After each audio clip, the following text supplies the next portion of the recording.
Hi, my name is Ann and I'm an alcoholic. And it's good to be in a meeting of Alcoholics Anonymous. I'd like to welcome all the new people here today that are here for the first Jamboree and they're here in the first year of sobriety. What an adventure. You're really in for an adventure here in Alcoholics Anonymous, believe me. I'd like to thank the committee for inviting me here and for trying to get a hold of me every time they try to get a hold of me. When I came to Alcoholics Anonymous, I thought my life was over and I was never going to be busy again. And it's like my life is so full. I'm very seldom home. I'm just gone a lot. And I also would like from the bottom of my heart to thank Cricket for the fantastic message she gave us last night. She put so many people's hearts. What a walk. What a journey. And that's what Alcoholics Anonymous does. It tells us that we come from all walks of life and that we're people who normally would not mix. And we come together and we all have the last name, alcoholic. And what a family we have here. I came to Alcoholics Anonymous, and I tell you how long I was sober because one of my very, very favorite speakers in Alcoholics Anonymous who carried a tremendous message, who I just adored, his name was Norm Alpy. And Norm is gone today, but if you ever get the opportunity to pick up his tape, please do, because he's got a tremendous message for the newcomer in Alcoholics Anonymous. Norm always told you how long he was sober because he said with so many things changing in the Fellowship of Alcoholics Anonymous, he said that you might get a pension plan going here. And one day he wanted to get his full benefits. So just in case you get a pension plan going here, I want to get my full benefits. I got sober on June 16th, 1968, by the grace of God and Alcoholics Anonymous and very good sponsorship. But I had come to Alcoholics Anonymous previous to that. I had come a year prior in 1997, and 67, I mean. I suffer from CRS. I was 23 years of age when I first came to Alcoholics Anonymous, and I looked around Alcoholics Anonymous, and everybody was very old. I mean, they were old. They were 35 and older. And I just could not imagine life without drinking. I could not imagine life without drinking. And I didn't want to be an alcoholic. I didn't know what an alcoholic was, but I most certainly did not want to be one. I was told about Alcoholics Anonymous when I was 19 years of age, and I thought, no, I'm not an alcoholic. My idea of an alcoholic, when I came to Alcoholics Anonymous at that time, was an old guy that I knew on Anaheim Street in California, Skid Row. And Eddie used to wear a long brown black coat with a rope tied around it, and he wore his hair all slicked back, and he was always panhandling to get some money to get some wine. And I used to look at Eddie and I think, that's an alcoholic. If I ever get like Eddie, I'll stop drinking. And that was my idea of an alcoholic. And when I came to Alcoholics Anonymous, I graduated. I left AA. I just could not imagine life without drinking. I could not. I didn't know anything about projection, but I immediately projected into being 40 years of age. I don't know why I picked 40. I'm 40 and some now. But 40, you're really old. You're really dead by 40, I tell you. And I thought, I just cannot sit in these hard chairs for the rest of my life. So I left AA. I drank for 8 more months, and I'm truly, truly grateful for that 8 months, because in that 8 months I lost everything. And I'm not talking about material things. I'm talking about everything inside of me. There was nothing left, and I didn't start out with a whole lot, but there was absolutely nothing left. Alcohol took it all. And when I came back to Alcoholics Anonymous, I weighed 85 pounds. I was malnutritious, and my liver was shot. And on the Sunday morning, you know, I've had some physical problems in the last 2 years. I was diagnosed with cancer 2 years ago. My hair was supposed to grow back red, and darn it, look, it grew back gray. And I had reoccurrence a year ago in January. So I can't tell you that it's been a hard 2 years. I can only tell you that it's been a learning 2 years. And I can also tell you that I feel that God has pruned me and pruned me back to the quick. And I really feel that if it wasn't for Alcoholics Anonymous, I could not have walked through what I've had to walk through with what I've had to, with the dignity and with the courage that I've had to have to, in order to go through what I've had to go through, is because of the people in Alcoholics Anonymous and because of having all of the time and doing and being there and participating and doing all the stuff that I do to work the program of Alcoholics Anonymous. some years ago, if I had to know my liver was part of my immune system, I would have took better care of it. Some years ago, when I got insurance about 10 years ago, I'm a Kaiser member, and I had the year I was going to give it up. I thought, shit, I'm paying them all this money. There's nothing wrong with me. Thank God. God knows better than I do. But the first time I got a physical, Kaiser was very, very impressed with my liver. And, they never asked me if I was an alcoholic, and I'm not ashamed of being an alcoholic. Being an alcoholic, I never had a problem saying I'm an alcoholic when I came to Alcoholics Anonymous, because it had kind of a nice ring to it. It was like being a doctor or something, compared to some of the names that I was called when I was out there drinking. And so they never asked me, and I didn't tell them. I was probably about 21 years sober at that time. And I went in to get the results of that physical, and the doctor looked at me, and she gave me all the results, all the little things they'd taken, the blood work, and then she looked at me and she said, "We're really concerned about your liver." And I said, "Oh, really?" She said, "Yes." She said, "This really only occurs in people who are hard drinkers or heavy drinkers." And I looked at her and I said, "I'm a member of Alcoholics Anonymous." And I got all excited, and I said, "No, I haven't had to drink, da, da, da, da, da." And she looked at me dead right in the eye, and she said, "Do you know that if you drink, you'll die?" And I looked at her right back, and I said, "No shit."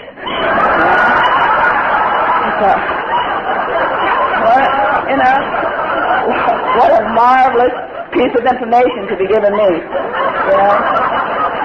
If I know anything today, I know as I stand up here before you this morning, my disease is progressing. If I know anything, I know that. And you may ask me, how do I know that?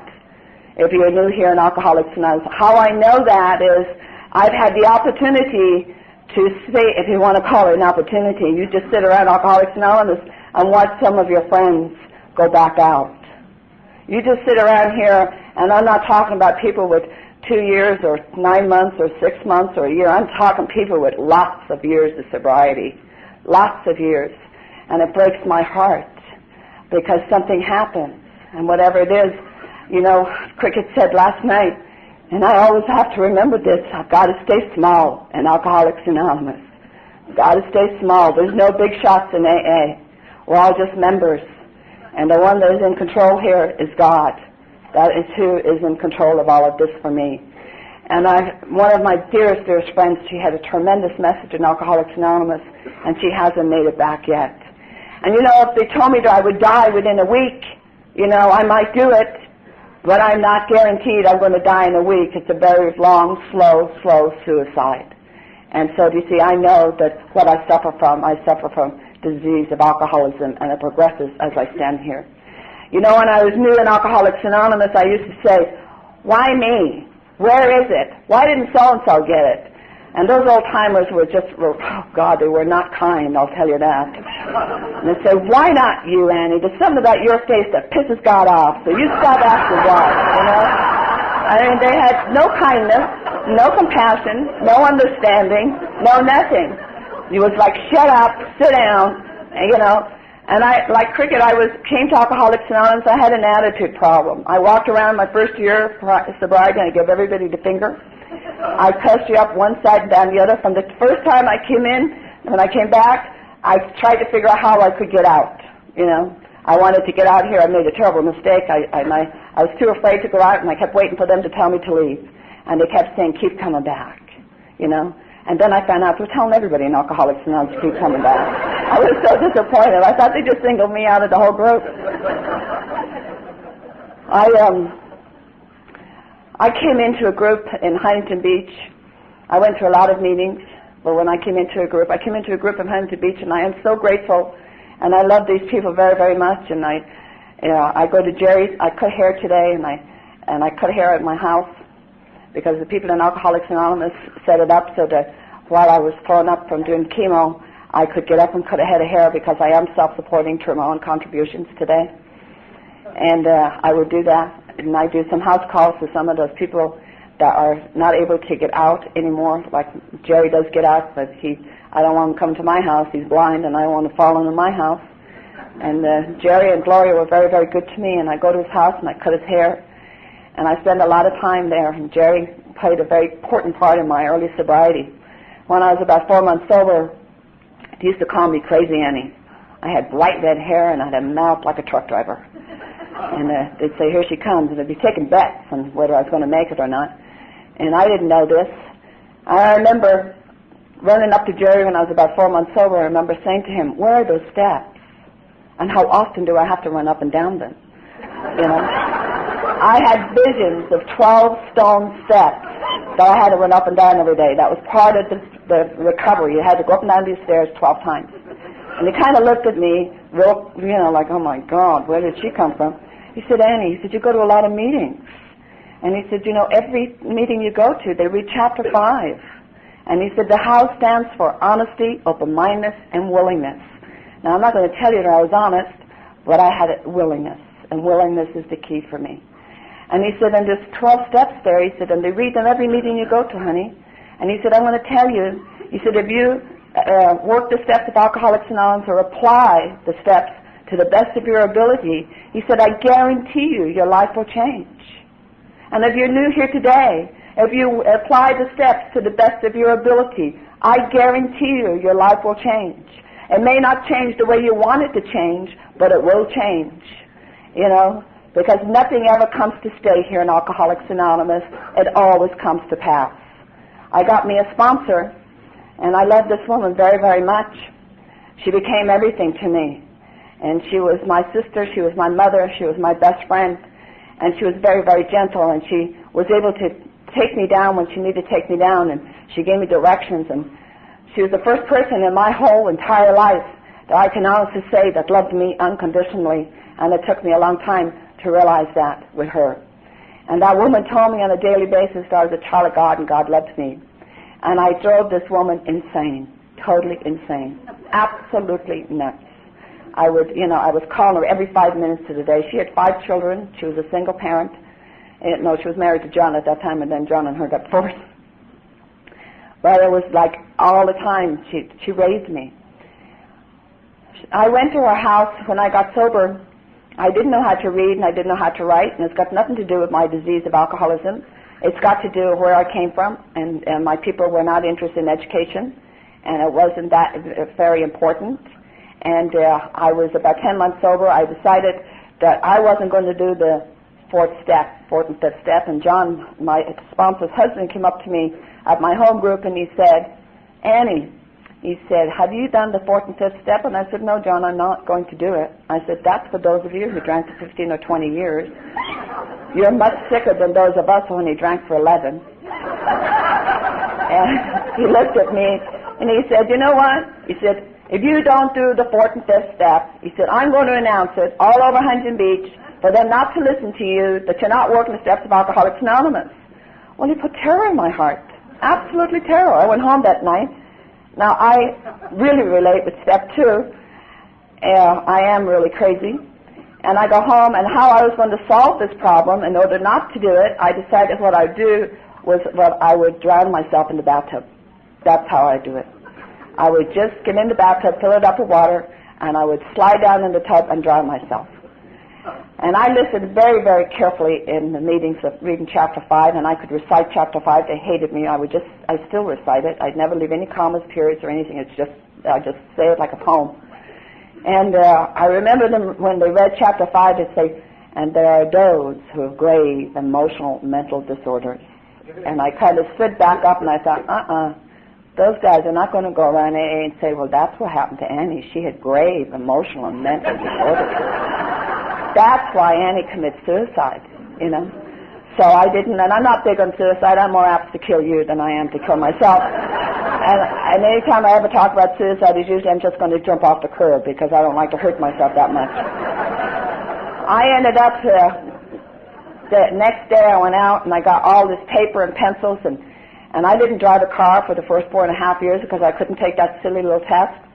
And I got a ride, and I arrived over at my sponsor's house, and I sat down at our kitchen table, and if you're new here today, you're going to find a whole bunch of very narrow-minded people here in Alcoholics Anonymous. And I sat down, and I handed her all this paper and pencils, and she had all colors. And she said, what's this for, honey? And I said, well, I'm going to tell you all about it. You start writing.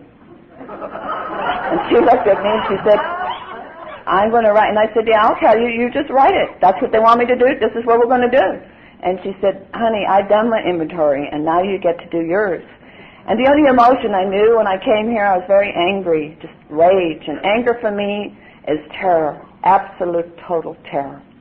And I left the house, and I got a ride home. When I went home, and I'd call her, this was way before they had machines, and I would call her up on the phone, and all she would say was, right, right, right, right. And I would hang up the phone. And I was a great pacer. I loved to pace. I used to have the big book under my arm, and I'd walk back and forth, and I used to think it was going to go up through my arm and into my head, and I was going to get all this knowledge. This is how I was going to get all this stuff. And I couldn't tell her. I had a lot of secrets, but I couldn't tell her that one. And so I told her, and she said, Annie, she said, I don't care how you do it, but you do it.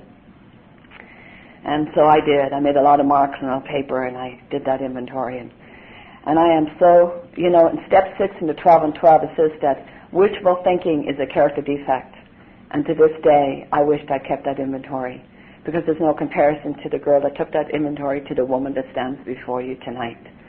I do know how to read, and I do know how to write, and that came, again, through people in Alcoholics Anonymous. There was a little gal named Mary Jane who was in special education, and the gal that made the 12-step call on me happened to be a teacher, Carolyn C., and both of those got together, and Mary Jane's gone today, and she's just a wonderful, wonderful lady, and Mary Jane and Carolyn got together, and they took me out to some psychiatrists out there in Orange, and they tested me, and they gave all kinds of tests, and they said I wasn't wired right. Well, God, I know all my life I wasn't wired right, I didn't need a group of psychiatrists to tell me I wasn't wired right.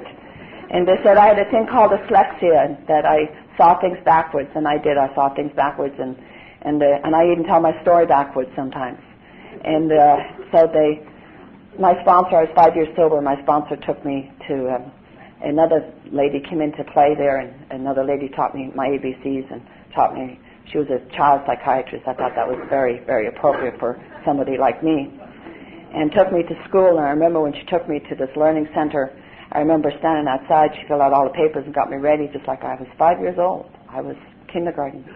And she stood at the door, and I said, you come in with me, please? And she said, no, honey, I'll be here when you come out. And what I'm trying to tell you is that I have not had to do anything alone in the 29 and a half years that I've been sober in Fellowship of Alcoholics Anonymous. And that what I want to share with you what I found in that inventory, and I'm not going to give you details, folks, I used to, just to say, let your hair down, and I did, and then they said, no, not too long, don't do that, Annie. I mean, I'd give you all the details. I don't do that anymore. I'll tell you in a general way what I learned in that inventory, and I've taken many, many inventories because I'm one of these people that believe, at least for me, I don't know about you, but for me, I believe that I have to continue to work the steps of Alcoholics Anonymous. I don't believe that the last 3 steps are maintenance steps. I have to go back, and I've had to go back and rework those steps into my life, because the same steps that worked for me last year most certainly will not work for me this year. And I tried to do an annual inventory, and I tried to do it right before my AA birthday, so that I know where I'm at and what I need to be doing for the next year. And, I've found I've got more defects of character now than I did when I walked through the doors. I didn't know what a defect of character. I thought that was something you ate. I didn't know what that was when I got here. I go back to being very, very young, and I was born with tremendous, tremendous fears. And I'm Irish and I'm Catholic. That gave me 2 strikes against me right off the bat. And I'm not one of those Irish that's never seen the skies of Ireland. I lived there for 17 and a half years of my life. And I'm the 8th child out of 10. And we had a very, very small home, and I listened, and I was raised in the school of Alcoholics Anonymous. You do not label someone else an alcoholic. But I've listened to enough men here in Alcoholics Anonymous that I would say that my dad definitely had a problem with alcohol. My dad had a problem not just with alcohol, he had a problem with gambling, and he had a problem with women, and he had a lot of problems. And he brought it into the house, and my mother, the only thing she ever did was she had too many kids. And she was absolutely, my mother was nuts. She was married at 15 years of age, and she never grew up. And my mother died 2 years ago, and I want you to know that I love my parents very, very much. It took me a long time to get there, because I was a blamer. I blamed everybody. I couldn't take responsibility for me. And through Alcoholics Anonymous, I take full responsibility for what I say and for my actions today. But I couldn't at that time, growing up in this household. And my father would get drunk on a Friday night or Saturday night, and he'd come home and he'd beat on my mother. Now, I didn't know that this was going on all over Ireland. I just knew it was going on in our house. And I remember as a child, I'd be upstairs in that bed, and I'd have the pillow over my head, and I would be terrified, but I'd be praying to that God that they were teaching me, and I was afraid of him too. And but I was praying to him, I'd say, please let him kill her, or maybe she'll kill him, or maybe I would die. I prayed a lot to die. And I got the next morning, I had all these things going on inside of me, and what there were was guilt, remorse, and I was a very, very bad child for thinking all these bad things of my parents. Now, I didn't know that until I came to AA. And I went to Catholic school, not because they're rich, simply because that's all there is in the part of Ireland I came from. Now, I tell you this part of my life simply because I really believe, for me, I was getting ready for alcohol way before I picked up a drink. I really believe, for me, that if I had not done alcohol, I would have gone absolute stark raving mad. Alcohol saved my sanity until one day it turned on me and I found a fellowship called Alcoholics Anonymous. I went to Catholic school, like I said, not because we were rich. And people used to say to me, how come you didn't get an education? And I used to say, because I had frustrated Irish nuns. The big book of Alcoholics Anonymous says, the brainstorms are not for us. And I had my first brainstorm in second grade. And I remember very well, and we had catechism every morning when we went into school. And every morning we had to memorize, and I couldn't memorize because we had this very small house, and I never slept in a bed by myself either. There was always 4 or 5 of us in a bed, and I used to hide under the coal hole. That's where I used to find my peace, because my mother would start yelling, and she'd go down the list of names and who she wanted, and if you happened to be there right in front of her, you got it. I was up the side of the head, and so I was always kind of trying to avoid all of that. And I couldn't memorize the catechism, and I was just so full of the fear because of the anxiety and the stuff that went on. There was a lot of anxiety. The only time the Irish in our house was when they were telling you to love you, they were usually throwing you to the other side of the house. And so I went into school this day, and I decided I was going to get this nun before she got me. I had made that decision. I thought, I'm so tired of getting that round ruler down on my knuckles. Boy, she'd just come right down on my knuckles. So she asked me the question, and I couldn't answer it. And she grabbed it. I jumped out of the seat, and I up and slapped her across the face as hard as any little second grader can hit somebody across the face. And there was a black petition in this particular classroom, and Mother Superior just happened to be teaching that particular day. And she just happened to turn her head, and she just happened to look and see me do it. And she came running in. She grabbed a hold of me. She had the big black robes, and the big cross and the rosary was down there, and the white thing on the head and the veil. And she's coming in. She's furious, and she grabbed me by the back of the neck. She kind of shakes me like a puppy dog, and I stood there and looked at Mother Superior and 30 kids and said, I didn't do it.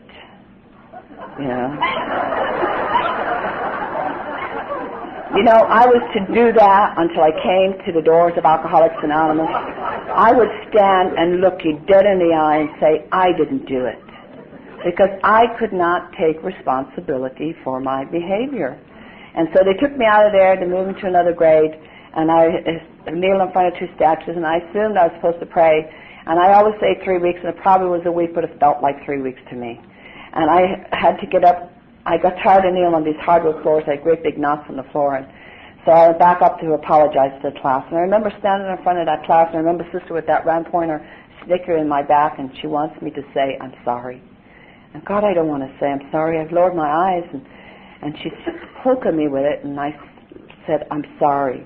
And something else happened inside of me, and what happened inside of me was you against me, and it was always you against me from that time on. By the time I left school, I just barely turned 13 when I left school, and I went to work in a factory, and I had all those hopes and dreams that every other girl had. I was going to find me a nice Irish fella and get married and have kids, and I am truly, truly grateful God does not answer stupid prayers. Truly. I found alcohol and I found boys all in the same week, and my first drink was a half a bottle of cognac, and this guy told me that if I drank this half a bottle of cognac, he would give me a pound note, which was equivalent to $3 in your money at that time. And the deal was I was to drink this half a bottle of cognac down, and I wasn't to stop. And I drank that half a bottle of cognac down, and I didn't stop. And I went into the bathroom, and I got very, very, very sick, and I threw up.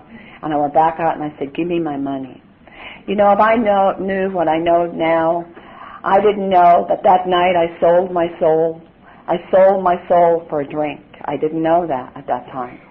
And I got my money and I went up to the bar. If you're Irish and you're in Ireland and you know how to name your drinks, they will serve it to you. You don't have to be any age. And so I went up and I ordered me another drink, and I continued to drink, and I can tell you what it did to me. That knot that was in the pit of my gut, it was gone. It didn't matter whether my father beat my mother. It didn't matter whether there was no food in that house. It didn't matter whether I had no education. I found the secret to living. Now, I didn't drink every day from that time on, but I drank at every opportunity from that time on. By the time I was 17 years of age, my father made a decision for me. I had absolutely nothing to do with this decision. He decided that I should come to California because the streets were paved with gold. I've been there 35 years, and I'm still looking for those bloody streets paved with gold. I had never been anywhere in Ireland. I'm not a country. I'm a culchie. We call us people from the country. We're country people. We're culchies, and city people are city slickers. And I came from the country, and I had never been anywhere in Ireland. The farthest I ever got in Ireland was Dublin to the zoo, and all of a sudden he sent me to the other ends of the earth. But I didn't know that this was alcoholic thinking even then. All I knew that it was going to be different. And if I could get away from this family, I'd never tell anybody I was Irish, and it was going to be different, you see. And that's alcoholic thinking. Even then, that's how I thought. It was always going to be different somewhere else. If I could have left me home, I would have had a good time, but always brought me with me, you know.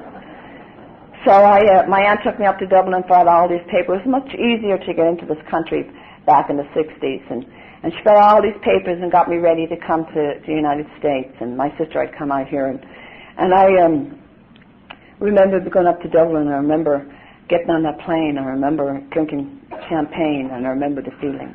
And the feeling was freedom. I wanted to be free. I wanted to be free more than anything in my life. I wanted to be free. But I was never to feel that feeling again until I came to Alcoholics Anonymous, because it's the false feeling of freedom behind alcohol. And I came and I stayed with a family up in Paso, and I was very impressed with this family. They had a beautiful home, and she had a liquor cabinet. We didn't have a liquor cabinet in our house, and they drank 108 proof vodka, and I used to drink 108 proof vodka, and I'd fill a bottle up with water, and she couldn't understand how come she couldn't get a buzz on. Well, she was drinking that good water that she used to buy. And these people were very, very good to me, and they wanted me to go to school, and I couldn't tell her that when she got messages, I couldn't give her the messages. I couldn't write the names or do numbers. And when I drank, I was really highly allergic to alcohol. I mean, when I say highly allergic, when I'd get drunk, I used to break out all over my body with welts, just big welts all over my body. And I shook a lot. And I shook a lot because of the stuff I drank, and I shook a lot because I had a lot of secrets, and I was terrified, and I walked around most of my life with my head hanging down, feeling so ashamed of who I was and where I came from and what was going on.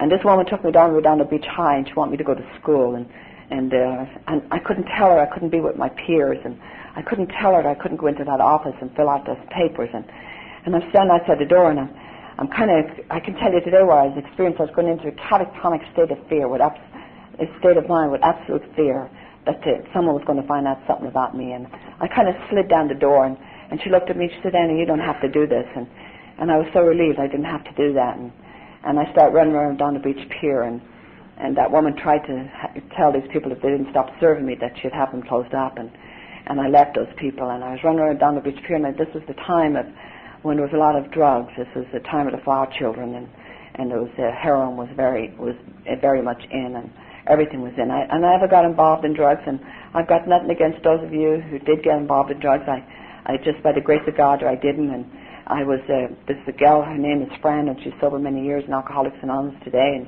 and she was from Brooklyn, New York, and Franny was a school teacher, and her and I ran around down the pier, and she was really, a real New Yorker. And I was at her house one day, and I was down in the back room, and this guy tied me off to shoot me up with some heroin, and she came down, and you ever see someone from New York, especially from Brooklyn, go crazy? Oh, my God, she went absolutely, totally crazy, nuts. And she called him everything but white. And she grabbed a hold of me, and she told me a thing or two, and she said, "Don't you ever do this. Don't you ever, ever do this." And took me down to the pier. She said, "You and I are going down to Paul's," and we went down to Paul's, and she explained to me that if I was caught and I would be deported back to Ireland, that, they would just run me out of this country if I was caught doing drugs, and I was terrified. I was absolutely terrified, and I knew that if I was caught and if I was deported, got right through into my head that my father would beat me at Dublin Airport and he'd kill me first and ask questions later. I started smoking when I was 10 years of age, and my grandmother turned me on to cigarettes. My grandmother, God love her.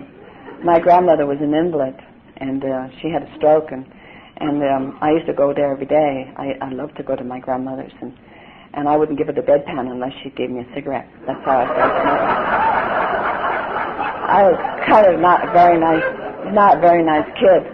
And so, and it used to be they were called Woody Woodbines. They were the cheapest cigarettes you could buy in Ireland, and so then she finally taught me how to inhale, and so then she squealed on me, and I took a beating for it. My dad caught me smoking, and I'm standing there with that cigarette hanging out of my mouth, and I said, I'm not smoking. And, I ate that cigarette. I literally ate it, and he took a dog's leash to me, and he whipped me, and he kicked me, and my mother came running into that little living room, and she said, God, Jack, you're going to kill her. I said, yeah, I'm going to kill her. She's no good, never will be any good. You know, I knew that from the time I was probably 5 years old. I was no good, never would be any good. And they couldn't let me out of the house for a couple of weeks because they were too afraid that if they let me out, someone might see me. I was so badly beaten. I don't know what they would have done in Ireland. I know what to do today if you even, correct your kids. So that memory stayed with me, and I knew that if I was deported, that man would meet me at Dublin Airport. He would kill me first and ask questions later. So I moved on uptown at that time of my life, and one of the other things I like about being sober in Alcoholics Anonymous is that I got clean clothes on today, and my hair is combed, and my eyebrows are in the right place. They're exactly where they're supposed to be. And that's not a purple eye I got from someone hitting me. That's purple because I put purple eyeshadow on this morning, And when I drank everything and anything anybody ever gave me. But when I bought Ripple. I don't know if you're getting Ripple drinkers here. But I'll tell you, if you've never got drunk, it was 37 cents a bottle. It came in a long neck bottle. And if you've never got drunk on Ripple, I'm telling you, you missed a trip. You definitely missed a trip. It was, you never felt cheated when you drank Ripple. You could, get 2 drunks for the price of 1. You drink water the next day and you're drunk all over again. I used to walk along Catalina Avenue and I hated everybody. I had so much hate in me. I hated everybody. I hated the Americans because all you ever talked about was education. Whether you did or you didn't, that's all I heard. I didn't want anything to do with the Irish because all they did was talk about. They just changed addresses to behave the same way here as they did over there. I really want you to know that I like being Irish today. I really believe there was, as far as Irish, that could hold your AA meetings in a phone booth. Now, I know a lot of people don't like to hear that. You don't have to be Irish in order to become a member. It just helps a lot. My sponsor told me many years ago the reason why God created whiskey was afraid the Irish were going to take over the world, so he thought he'd slow them down just a little bit.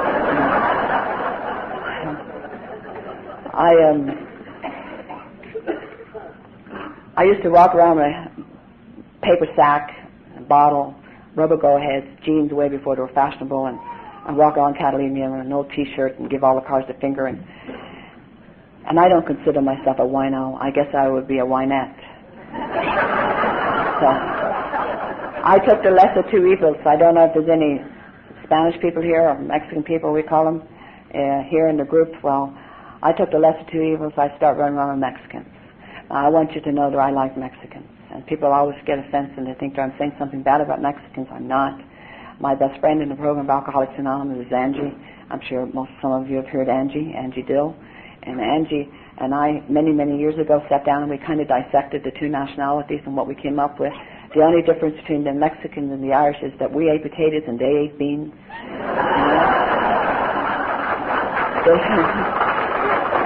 They drink hard, love hard, and beat the hell out of you on Saturday night whether you need it or not.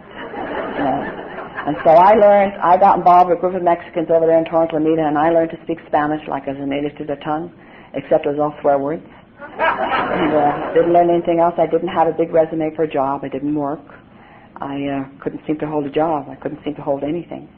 And so this guy was drinking in the morning. I was just drinking in the afternoon, and he introduced me to the morning drink. It's a very, very, very exciting time in my life. I was jumping out of cars and running, just chasing. The only time you ever see a Mexican go fast is when the cops are after them. They really go fast then. Noel Alfie always said that when you drink, don't think. And I got to thinking one day. That was one of the things that, you know, the sign that says think, think, think in Alcoholics Anonymous. And I would come up with some real winners, and I'd bounce it off my sponsor, and I'd say, well, the sign says think, think, think. She'd say, not for you. That's for other people, not for you. You do not think. Do not think. I will tell you what to think. And Norm always said, you know, don't ever think when you're drinking. And I got to thinking one day, you know, I've been running around with this guy long enough, and we ought to get married. I think it was leap year. I'm not sure it was leap year or not. But I had moved all the way from the top of the hill. I'm now living over in Gardena.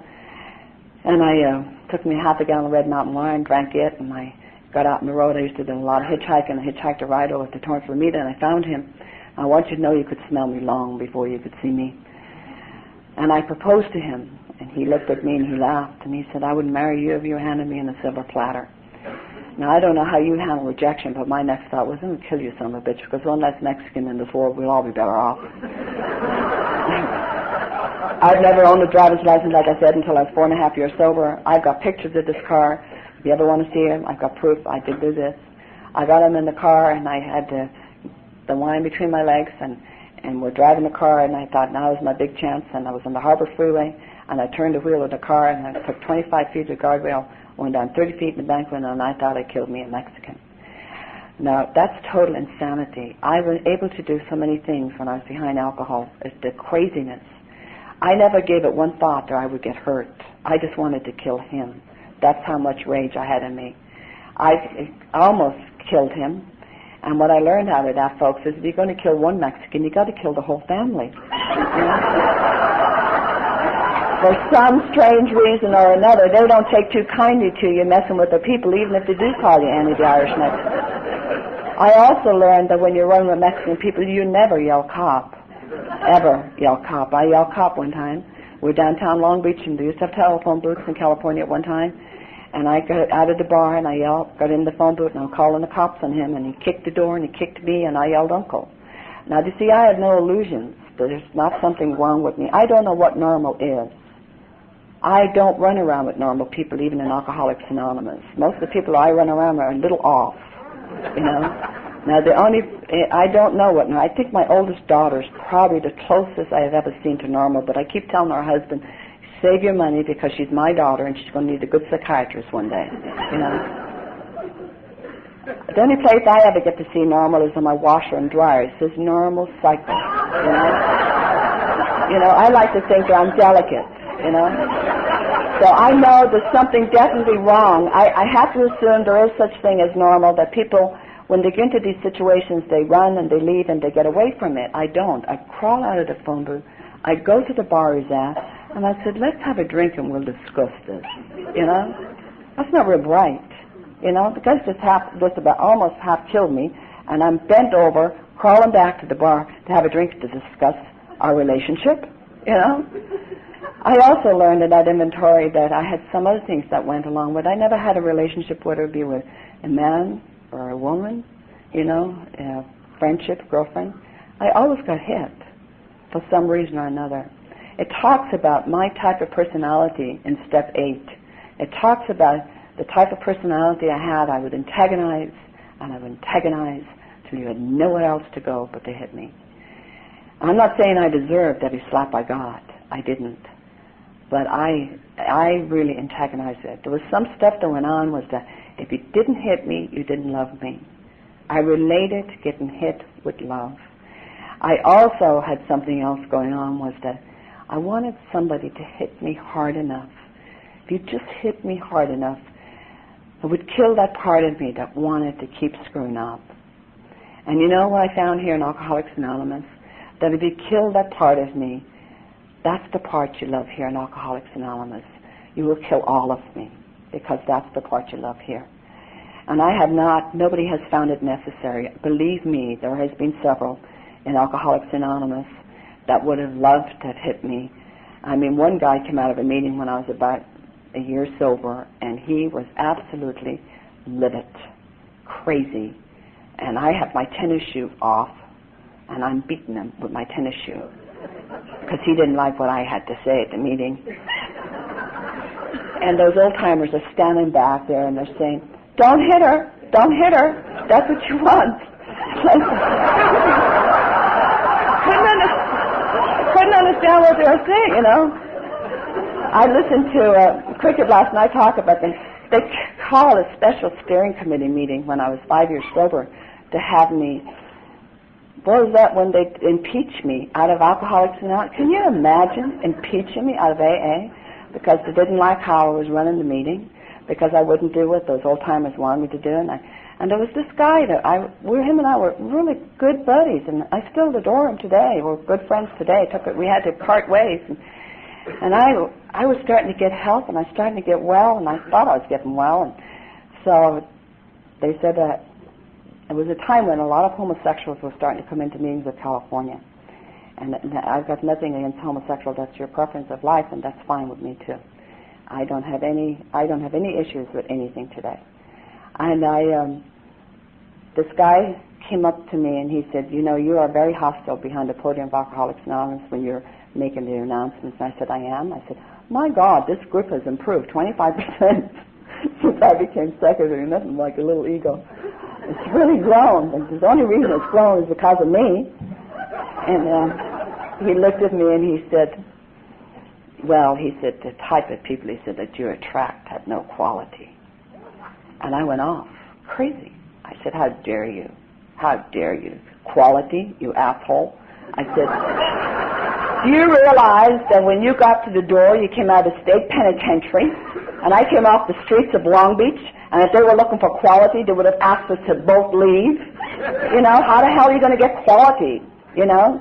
And so that night I got up at the podium to make my announcement, and I said, those of you with quality sit on this side of the room, and those of you with no quality sit on that side of the room. I never tell that story. And very quick, those old-timers call a special steering committee meeting.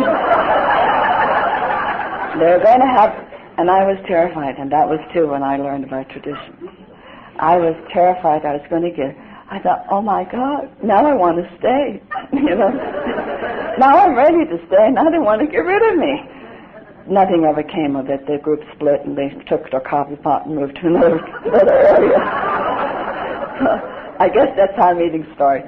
I don't know why I got off on that one. But I had that.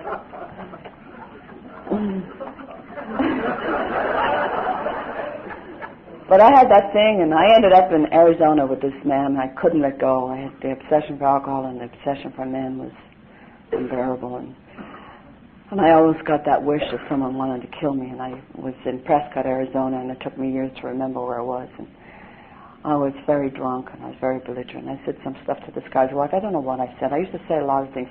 People used to say that, you know, I mean, I did, my vocabulary when I came to Alcoholics Anonymous was a lot of swear words. I couldn't put a sentence together without using a lot of swear words. And today I try not to swear too much. I've done a little swearing this morning. I'm sorry. But I try not to use that four-letter word. That was my favorite word. And I went out the back seat of the car to pass out, and 4 guys came out after me, and they pulled me out the back seat of the car, and they beat the hell out of me. And one guy said, we'll go get the truck and run over her. And they were talking in Spanish, and went and got the truck. And I, you know, when I was new in Alcoholics Anonymous, they tell me that you won't die from lack of sleep. And I didn't want to sleep anyway because I had terrible nightmares. I had horrible, horrible nightmares of how my life had gone and how I didn't want it to go. And this truck comes, and these 3 guys jump off of me. I don't know where I got the sense to roll off the dirt road. Where I rolled off that dirt road, and my hair's full of gravel, my dress is all torn, and I get up off the dirt road, and I walk along the road, and I'm the type of drunk. I live by 4 mailboxes of Ralph's Market or some sign, and I don't know where I am. I'm somewhere in Arizona. I'm never going to get back to L.A. And the guy comes along, and he picks me up, and we go to a liquor store, we go to a dirty motel, and that's how I learned to solve my problems. I have no idea how to solve my problems until I come to the Fellowship of Alcoholics Anonymous. When I came to the Fellowship of Alcoholics Anonymous, she talked a great deal about dying. I know what it's like to die. I know what it's like to die when you're brand new in Alcoholics Anonymous, and you get to that part in the Big Book of AA, and they say you have to let go of all your old ideas. And I would just come up to my throat, and I'd swallow hard, and I'd think, oh, I can't let go of all my old ideas. I'll literally die if I let go of all my old ideas. I knew what was going to happen to me if I let go of all my old ideas. I didn't know what was going to happen to me if I tried some of your new ideas. I'm so grateful to the women in Alcoholics Anonymous, especially the women. And I really do believe there's only two kinds of alcoholics, there's male and female. The women are the ones that have really helped me the most, and that knew how far down that snake pit I'd gone, and knew that they would have to spoon feed me Alcoholics Anonymous just a little at a time. And that I did try on your, missed a whole lot here if I hadn't tried on your new ideas. And I know what it's like to die. I end up in this little room, and this little hotel was $10 a week, and I could never come up with the $10, but I always come up with the money for drink. And you had to go down the hall to take a shower, and I didn't take too many showers in those days because the only time I was ever relieved of what was going on inside of me was under the influence of alcohol. And I'd start drinking to get past this fear and to, to get down to do what I needed to do. And I never got down the hall to take a shower, and I lived in that room for 6 months, and I died in an inch of time in that little room. And I remember in that little room, I remember lying on the bed one night, and I had a hot plate, and I had a sink, and I had cockroaches, and I had a gal named Annie in that room.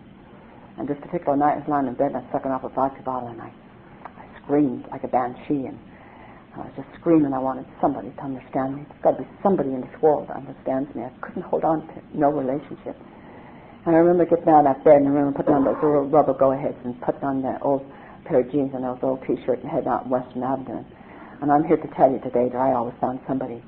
And I always lasted for a very brief time. I always got beat up and thrown out of cars and left to my own self one more time. If you're new here today, I want you to know that I have been understood beyond understanding in the Fellowship of Alcoholics Anonymous. And it took me a long time to understand that too. And if you're new here today, I want you to know that I've been loved beyond anything that I ever dreamed of in the Fellowship of Alcoholics Anonymous.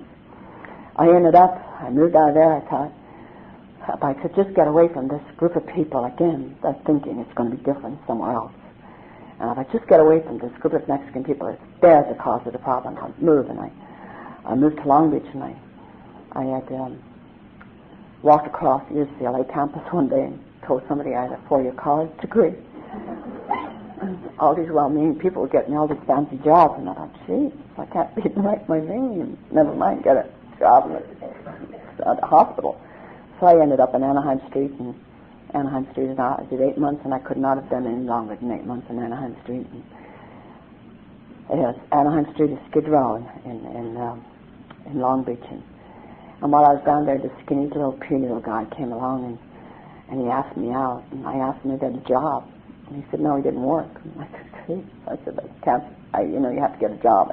I'm having a hard time supporting myself. I'm most certainly not going to support you. And so he got himself a job, and he gave me 2 of the blackest eyes I've ever owned in my whole life. And I knew that we were in love. My thinking is not that great. I mean, my eyes were black. My whole face was black all the way down to here. I mean, there was just the biggest sunglasses would not cover those eyes. And we had gone together all of 6 weeks. And we got married. And we moved to Minnesota. And I met his mother and his father, and they were beautiful people. They were very, very good people. I really liked his family. I didn't like them then. His mother didn't drink, she didn't smoke, she didn't gossip. She went to church on Sunday, she didn't screw around, and I had absolutely nothing in common with her. I thought, my God, I should have checked this guy out a little bit better before I married him. And I really thought that I was going to be, I wanted, marrying him meant that I could drink in the manner I always wanted to become accustomed to drink every day, and he was taking bottles out of my purse and tell me when I could drink and when I couldn't drink, and he wanted me to fix him breakfast and he wanted to fix dinner, and I thought, my God, I married you, isn't that enough? And 5 months into this marriage, I decided I'd made a terrible, terrible mistake, and that I ought to get back to California and find that Mexican that really loved me. But I got another one of those brainstorms, and what was that? Someone told me that if you get pregnant, you automatically grow up. What a lie, What a lie. So I got pregnant, and 5 minutes after I'm pregnant, I don't want to be pregnant anymore. The doctor put me in beer and wine. I said 1 glass of wine a day and 1 beer a day, and I said I'm a 6-pack a day. And I spent that 9 months by the toilet bowl, and there was 5 other girls in that apartment building that had babies, and each one of them came home, and they were all real happy. And I was the last in that building to go in to have a baby, and I wanted the same feelings that those moms have. And I had my baby, and they put my baby in my arms, and God, I hate this part of my story, but I'd really love to tell you that I just loved her from the very moment they put her in my arms. That I got an overwhelming feeling of responsibility, and what do we do now? And I took that baby home, and God, I wanted to be a good mom. I wanted to be a good mom, and I didn't know how. And the big book saves me there. It says, we cannot transmit something we don't have. And I couldn't give to that child something that I didn't have. And I very quickly started to do what was done to me. And many nights my husband had to take me off of her. And I started to leave home, and I couldn't stay home. I had to get out in those streets. I had to go. Because I couldn't stand somebody loving me or wanting to take care of me.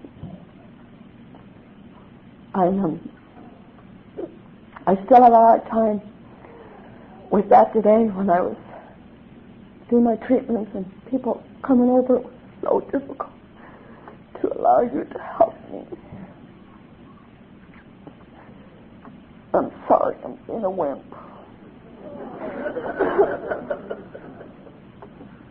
I'm sorry. I guess it's Valentine's Day and I got no friggin' Valentines.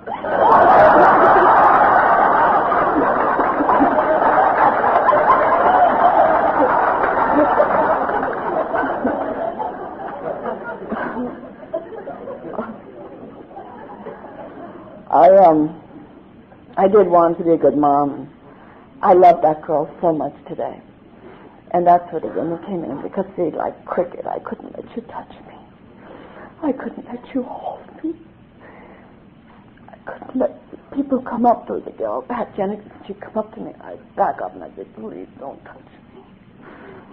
I was so afraid that she'd touch me and I'd keep you away from me. I kept you away from me with my mouth and my behavior. I love to be hugged today. It's been hard for me to be hugged because I've got a lot of pain on the side of my chest.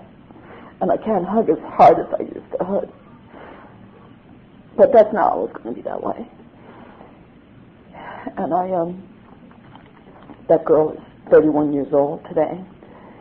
And she's made me a grandmother. I've got 2 beautiful little grandkids you ever want to meet. And I have to tell you that I've got to thank the women in AA for helping me raise my kids. I couldn't raise my kids.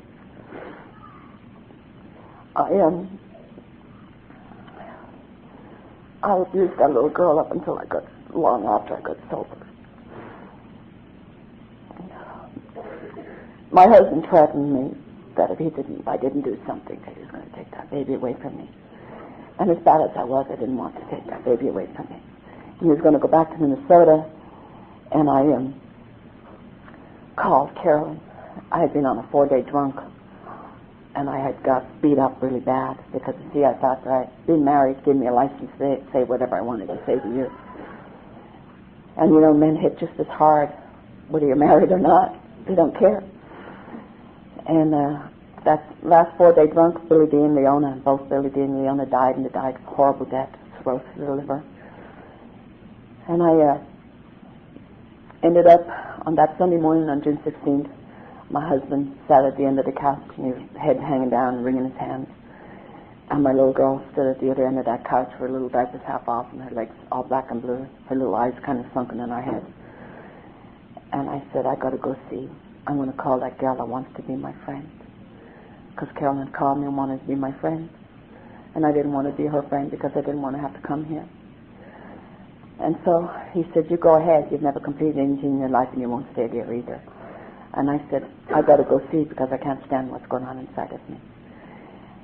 And Carolyn came and got me on that Sunday morning, and I sat in my hands and I sat by the door. And I was being so sick the night before. I always got very, very sick. I would get so sick that the boil would come off my stomach, and then I would hold my nose and start drinking the next day in order to keep it down. And I sat by the door, and the man stood up here like I am tonight. And I know this is so true. And all I wanted from you was to please stop my head from racing, take this knot out of the pit of my gut, and make these shakes go away. And I would have cheated myself. And the man said that I suffered from this threefold disease. I don't know who this man was to this day, but I know what he said. He said, you suffer from a threefold disease. It's an allergy to the body, coupled with an obsession of the mind, and you're spiritually sick. And he said that I could get sober and I could stay sober the same way I drank. I'm a daily drinker and a periodic drunk. And I went out of that meeting, and I'd like to tell you that I didn't want to drink. I wanted to drink more than anything in my life. I wanted to drink. I could taste it. Because you hadn't done the thing I wanted to do. You hadn't stopped my head from racing. You hadn't taken the knot out of the pit of my gut, and you hadn't made the shakes go away. But I heard the man say, if you don't take the first drink, you won't get drunk. And I went to another meeting. And I went to a lot of meetings, and my behavior, like I said, was not that great. I was 9 months sober and 9 months pregnant. I gave birth to a baby boy. And I had that baby boy. I had 2 children. I had 3 children, all total. My youngest one I never laid a hand on. I probably should have hit her a little harder. I never laid a hand on her, and she's the one that's got the biggest mouth. So, but I love her very, very much. She's very, very much like me. She's not into alcohol yet, but she's got all the predisposition of it. It's all there. It's just waiting. And I hope she doesn't have the allergy to it. But I ended up, I had that baby, and when I had that baby, something happened for me. It was really a very profound spiritual awakening for me at that time.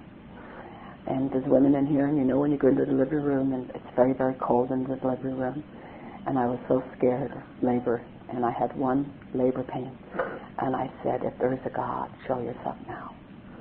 And a blanket of warmth lay across me, just a blanket of warmth.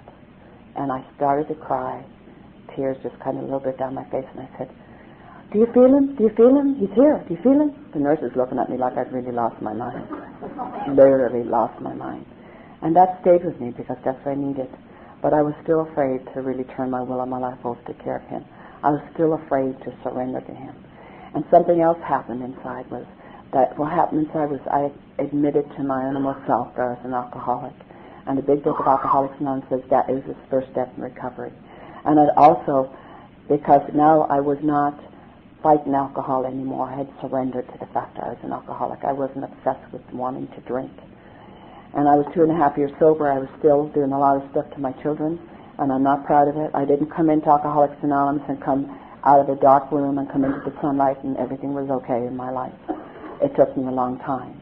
My recovery has been very, very slow, and thank God it's been slow because I needed to be slow so that I'd learn it real well. I had that baby boy, and I wanted to be a good mommy because now I'm sober, and you know, the illusions that I'm like other people has to be smashed, and I wanted to be like those other mothers. And I very quickly was abusing that little boy, and I got pregnant again, and I know what causes it. But I'm not willing to give it up either. Don't ever tell me it's a character defect, you know. I had three children. I had my baby girl, and we're still trying to hang in this marriage. He's not going Al-Anon. He doesn't drink at this time in my life. But at 2.5 years sober, and I got to tell you this, and I got to probably shut up. At 2.5 years sober, I beat my son, and I don't tell you this because I'm proud of it. I tell you this because I really believe what these old-timers tell me. And you talk a lot about God here when I was new, and you talked about the peace within, and I had no peace. I still was just crazy. I was crazier now at 2.5 years sober than I was when I walked through the door. And I beat that little boy, and the man came to the door. He was 10 miles away from home. He came to my door, and he took that baby away from me, and he said, you call somebody. And I called Mary Lee, and I knew that I couldn't drink, and I couldn't take any pills. I couldn't take anything. I knew that something had to happen because of this outburst of rage, this little rage. I just got red. I couldn't see. I would just get crazy. I went to the meeting, and I went into the meeting, and I asked them to help me. I said, please help me. Help me make the 180-degree turn. I don't want to drink, and I don't want to use drugs, and I never used drugs, but I knew that you could get some Valiums, some tranquilizers to help you. And someone said something, and I threw a chair down the meeting, and I ran out of the meeting, and thank God I didn't drive. And a woman came out after me. Her name was Edna, and she grabbed a hold of me, and she held me in her arms, and I started to cry. And I couldn't stop crying. You see, I couldn't cry. I couldn't really cry way down deep in here. And Edna held me, and I thought, if I cried, there's going to be nothing left. It's going to be just a big blob of jelly. And Edna held me, and she took me to Orange County Psycho. I didn't stay at Orange County Psycho, but that's where they took me. Because when I was new in Alcoholics Anonymous, they took me to Schizophrenics Anonymous because they didn't know what to do with me. And Edna, the big book of Alcoholics Anonymous, taught that there are those of us who thought that we were reborn. And I was reborn that night in Edna's arms. And Edna was 9 years sober, and 3 months after Edna gave me life, Edna committed suicide. And to this day, I don't know why Edna committed suicide, but she gave me life, and I mention Edna every podium I go to. Because Edna will always be a big part in my life, because you just don't know who's going to be there. You don't know who God's going to send to you to help you along the journey on your road. I ended up with a psychologist, and I'm not here for psychologists, but I had done that fourth and fifth step, and I'd given it away, and I'd taken it all back, and I pushed it down, because I couldn't forgive myself, and I played God an awful lot in my own life. And I ended up with this man, and he never charged me any money. I think I gave him $1 in the last session. And I want you to know those old timers were really grateful I was going. They keep saying, you keep going, you better keep going. You keep going, you better keep going. You know, I mean, they were so down on any because they'd all spent thousands and thousands and thousands of dollars on psychiatric and you know, and really resented it.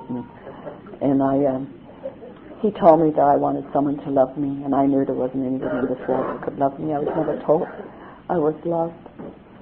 I wasn't brought up. I was dragged up. I was one more mouth to feed in that house.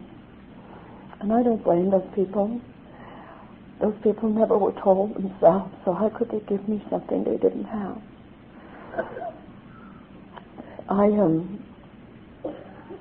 I knew there wasn't anybody, and he said, there's got to be somebody in here, and I said, there isn't anybody. He said, what about those people down there in AA? I said, oh, those are people who only tolerate me, because the only requirement for membership is the desire to stop drinking. You know? And God only knows I don't want to drink. My sponsor, who loved me so and still does, would tell me, like I said earlier, on a daily basis, you're a child of God, and God loves you, Annie. And I love you. I went home and I called her up, and it was little Eleanor used to take me with the 3 kids in the car, because I didn't drive. She'd take me out to Orange County to this psychiatric unit. And before that, I had my son tested, because I knew he was the problem. That was the wrong. He needed, and they said no, they wanted to see me. And I called Lois up, and I said, Lois, do you love me? She said, Annie, I love you so much. And I came to believe that there was somebody that could love me. I couldn't love you. I didn't own it. I started touching my children. I started holding my children. I love my kids so much today. Every time I see them, we hug. My kids have been absolutely, absolutely wonderful through all of the stuff that I've had to walk through. They have been there for me. And the people in Alcoholics Anonymous and the women have been there for me. I was 5 years sober. Nobody ever asked me to be their sponsor. Nobody. Those old timers used to get those newcomers and move them away and say, don't talk to Annie, just come over. She'll be okay. They do it in front of me. They used to call me crazy Annie right to my face. They didn't go behind my back and say it. They said it to my face. You know? This little gal came into the program, and I was watching cricket sit with her legs up underneath. Well, I had this little gal who came to the program. Her name was Cindy, and Cindy had long blonde hair, beautiful blonde hair. She had the bluest eyes, blue, just crystal blue, beautiful. And she asked me to be her sponsor. And nobody ever asked me to be their sponsor, and I said I would help her as much as I could. And she wrapped her legs around her neck. She used to sit in meetings with her legs wrapped. I can't say the words, so I don't say it. She'd sit in meetings with her legs wrapped around my neck. And one night I went down to my home group where we all went, and I walked in, and I was over talking to the secretary, and this guy came up to me and he said, Annie, he said, Cindy's over there by the door, and she's hallucinating. She was 6 weeks clean and sober, and she'd used a lot of drugs and a lot of LSD. And he said, are you a sponsor? And I said, yes. He said, you need to go over there. And I was so scared, I was so scared I'd do something wrong. And I went over and I took her legs down and I put them down where they're supposed to be. And I took her out of the meeting, went into the bathroom, and I sat down on the floor because there was nothing there to sit on. And I took her in my arms. She looked at me, the bluest eyes I've ever seen in anybody, and she said, Annie, you love me. And I felt love for the first time for another human being. And tears went down. It was like electricity running through my whole body. And I looked and I said, my God, Cindy, I do love you. Now I had 3 children, and I never got that from my children. And I really believe that it's not what God wants me to give you. It's what God wants me to learn through you. And I've learned a lot through you. I ended up sending my kids to Catholic school.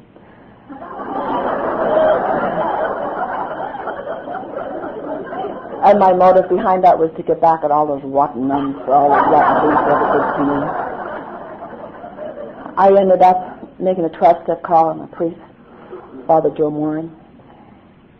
And I ended up, him and I became very good friends, and he ended up being a very, very fine member of Alcoholics Anonymous. And I ended up making amends to those nuns for what I did when I was there. I divorced my husband 6 years ago. After 11 years sobriety, my husband started drinking. That was not supposed to happen to me either, because I'm a sober member of Alcoholics Anonymous, don't you know? Don't you know that I work a program? Don't you know that I'm supposed to stay married forever? I'm very angry at God. Really angry. I thought it's not fair. I've done all the stuff. I've done all the HMI. I've done all of the 12-step work. My marriage should work. I bitched about it for years. He just started drinking, and I tell you, I gave some of my finest talks at my kitchen.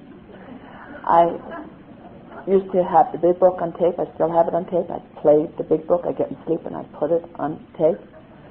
And thought he'd get it at night, you know, and he'd be sleeping. I'm really a good candidate for Al-Anon. I did go to Al-Anon. I took him. I got involved in Charismatic. Now, that's the Catholic thing. And I took him. I had them pray over him. And finally, about 6 years ago, it was in November 6 years ago, I got very, very suicidal. And I knew I couldn't drink, but I thought blowing my brains out looked pretty good. You know, I mean, here I am saved, here I am going to all these meetings and doing all this stuff, and this joker America can't get it. Well, you know, alcohol is much more powerful than me. And so my daughter, my oldest daughter, had to tell me, she said, Mom, you got to go. You can't stay here. Dad's not going to change. And I want a mother.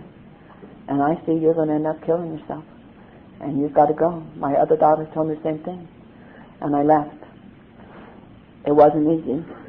It was not the easiest thing I've ever done in my life. But it's the best thing I've done in my life. Because I've given him the freedom to do what he needs to do. And I have grown up. And I have done a lot of things. I learned to take care of myself, write my own checks, and pay my own bills, and be self-supporting through my own contributions. I am very, very, very blessed. Very, very, very blessed. God has been very, very kind. When I got diagnosed with cancer, I did not blame God. I don't believe God does these things to us. I believe that He puts them in our lives, at least for my life, to see how I'm going to react with it and see what I'm going to do with it. I'd like to close. I read a lot of spiritual books, but my favorite book is Gabron. And I always close with this, because it helped me so much. And those of you who have got children and are trying to raise children in Alcoholics Anonymous, my kids have all turned out real well. And this helped me a great deal with my kids when I was raising them. Gabron says to our children, come through us. They're not of us. My children came through me, but they're not of me. My sponsor told me many years ago, they're only on loan to me. They're only truly a gift to me, a gift from God. And I can only be there to guide them. And I can't get into their world no more than they can get into my world. And I came through the people I came through, but I'm not of those people I came through. I'm of the people of Alcoholics Anonymous. Because you are the people. You're the ones that walked the extra mile with me when nobody else would walk with me. You're the ones that held my hand when nobody else would hold my hand. You're the ones that seen an Annie that nobody else ever gets to see. And you bring her out, And she walks tall today with dignity because she is a sober member of Alcoholics Anonymous. How am I ever going to thank you for all you've given me throughout the years I've been here with you? God bless each and every one of you.